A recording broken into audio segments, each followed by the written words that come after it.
I'm Tony Smart, and I used to teach at the Rochdale College of Art, which is how we always called it, Rochdale College of Art, with the letters RCA, which coincided with the Royal College of Art as well, by chance. Yes, and I taught there from, I think it was like, must have been 1966, because that we arrived here from London, and that's when our youngest kid was born, I think, 1966. Anyway, somewhere about there. And I left at 1990, I think. I got an early retirement, which was available at that time. And I thought, yeah, at first I didn't, I thought, well, I'm liking it, but then I thought, well, it's silly that they're giving it to me with a pension straight away. And I thought, well, and they'll have to employ some other people, maybe some younger people, and they'll get the chance for a job. But of course, it never works out that way. But it's fine as far as I'm concerned, really. I suppose the main thing was actually just arriving in Rochdale, which was kind of peculiar. You know, we were living in London by that time, and by the time I applied for the job to get a train overnight and arrive in Manchester at like 7 o'clock in the morning, or no, earlier perhaps than that, and then catch a train into Rochdale and going past all the satanic mills, you know, when it was raining, and I'd never seen such a sort of a place as that, really. I should have known from Lowry paintings, I suppose, but anyway, that's how it struck me. You know, then I got the job, which was very nice. But it was curious, you know, the setup of the thing, being on the staff as opposed to being a student. You know, I think the first job I had was I was given a group, like a class, to take to one of the extra places, really. The building wasn't really big enough for everybody, and they had a few different places in different buildings around Rochdale. So they said, right, you've got this drawing class, take them up to the section on up Manchester Road. And I had no idea where I was supposed to be going, let alone where Manchester Road was. But of course, some of the kids did, and they knew where we were heading for, and I took them up to there. And we had that group every Monday morning for drawing. And it was like a vocational group. I think they were intending to do graphics or something like that, or commercial art or something. It was probably called it, like, I don't remember now. No, they were calling it graphics, weren't they? But so I took them up and set some, you know, it was just a classroom. And I set them up some sort of objects and said, okay, we'll do some drawing. And it was just like still life drawings, pencil and paper, till dinner time. And the day was split in half like that sometimes. But yeah, it was all right. It was very peculiar in a way, but I handled it okay. I mean, they were okay. The kids are okay. So I had this class on a Monday that I spoke about, but then other classes would be the basic class doing life drawing, still life drawing, I suppose, and also other groups like a textile group, or, you know, things like hairdressers were supposed to come in for a drawing class. I don't know quite what I could teach the hairdressers, really, but I suppose the idea was that they would get some artistic input by coming into the art college. But there was also other things in the town, like there were evening classes, for instance. There are no evening classes of that sort now anymore. You know, they're all gone. There was a Saturday morning class for children, older children, but up to 15 or something, I suppose, kind of age, on a Saturday morning, and they could do painting, drawing, pottery, printmaking, all various things. And that was great. And very often the kids in the town who like doing art could come to that, and then you'd see them in the autumn applying to come to do the basic course. You know, it was a really good grounding for them. Well, I suppose it was getting a job in art more than anything. I mean, everybody, you know, at the academy and presumably at the Royal College and other, you know, postgraduate things would always scan the educational section of the Times educational supplement and things like that, looking for jobs in colleges. And so I was very pleased to get this one in Rochdale. I don't know quite what I was expecting, really, but it was a good job. You know, it's better than being a postman or working in the cemetery, or, you know, number of jobs like that I'd had. So it was simply a question of getting a permanent job around art that I liked, that I was interested in, that I did. And the fact that it was Rochdale was kind of intriguing, really. They gave us, or they made available a flat in some new blocks that had just been built in Rochdale, where they were, I think they were intending to hope that they would be used by, well, people like us, I suppose, just arriving. And that was great. I mean, we got a 3-bedroom flat, underfloor heating, very nice ground floor flat, for the same price as one room in London.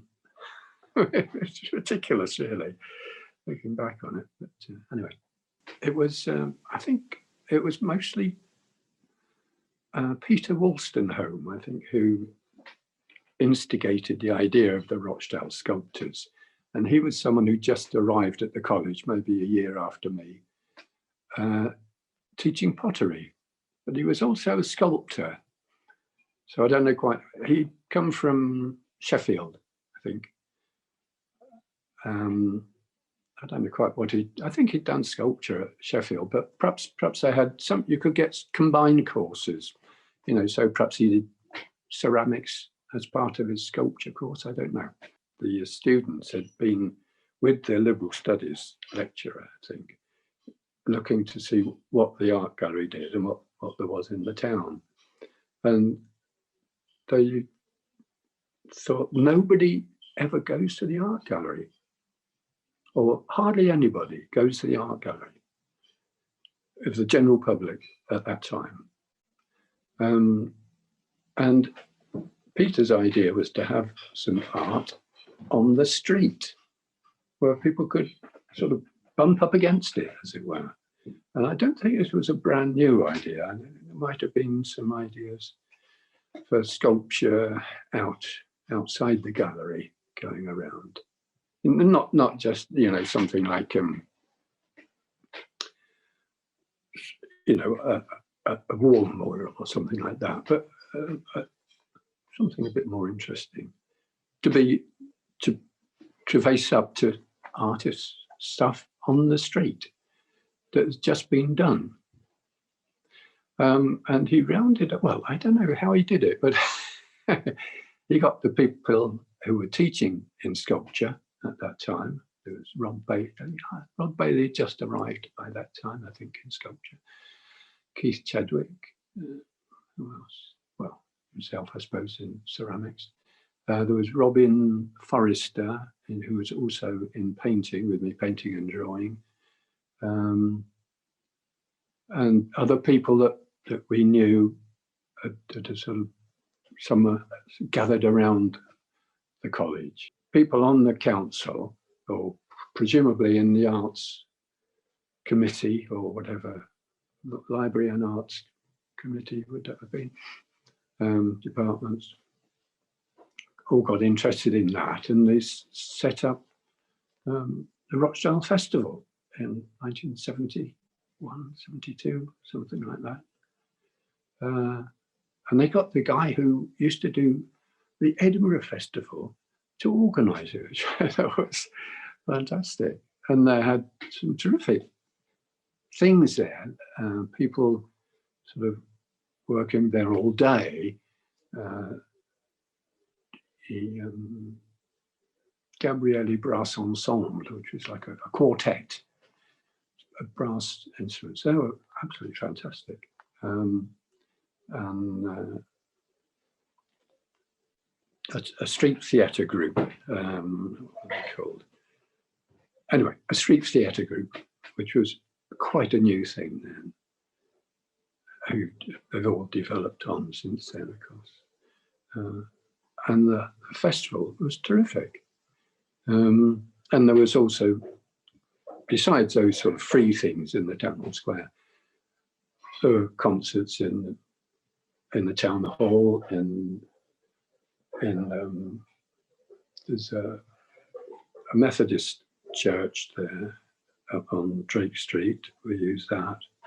You know, wherever there was a place where you could perform, there was something on every night, I think, probably for a couple of weeks, which was excellent. And it also included things like there was a theatre workshop in the town at that time, which again was a very interesting thing, I thought.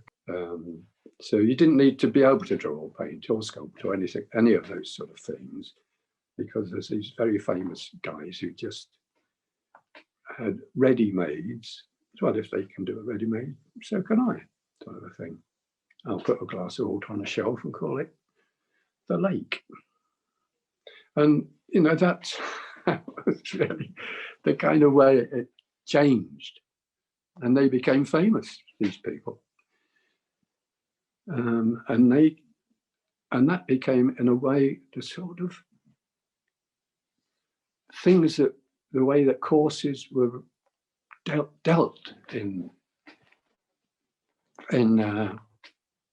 BA colleges.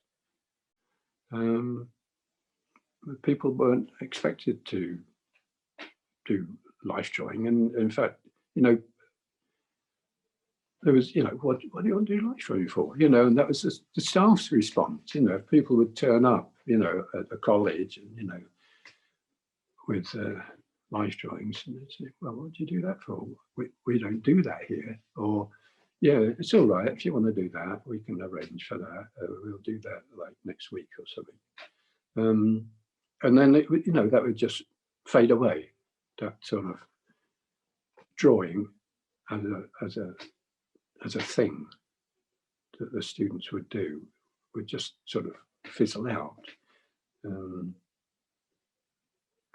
And I don't know, in its place would be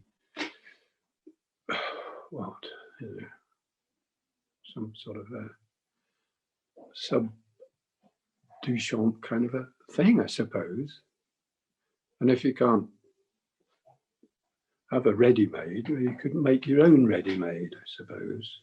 When I started at Rochdale, there were evening classes available in painting, life drawing, pottery, all sorts, for a reasonable price.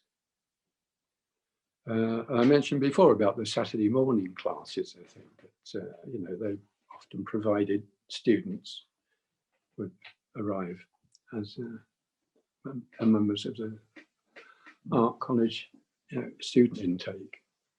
But they've all completely gone, those sort of things. And that part of cultural Rochdale has disappeared, really, those sort of things. There are little groups that still want to do such things, and in fact I have two students who come on a Monday morning who they like to paint